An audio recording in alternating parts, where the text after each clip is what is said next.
Welcome.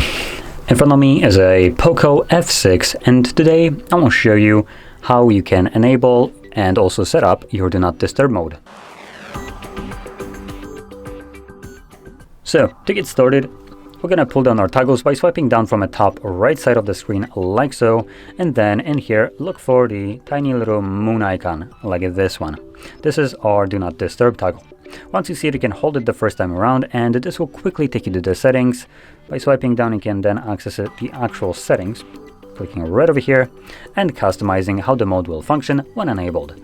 So once you have done so, you can close this, and then whenever you want to enable your Do Not Disturb mode, simply tap on the toggle. One more thing to keep in mind is when enabling your Do Not Disturb mode like so, you will also need to remember to turn it off. The mode by default will run indefinitely, so if you don't turn it off yourself, it's not going to turn it off by its own.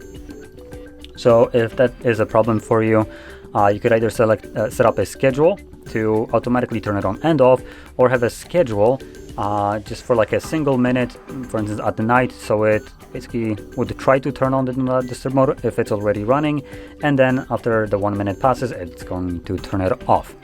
So that would be a way to kind of circumvent the fact that you need to turn it off yourself. But anyway, with that being said, you can obviously turn it off yourself by finding the toggle, tapping on it, and that's it. So with that being said, if you found this very helpful, don't forget to hit like, subscribe, and thanks for watching.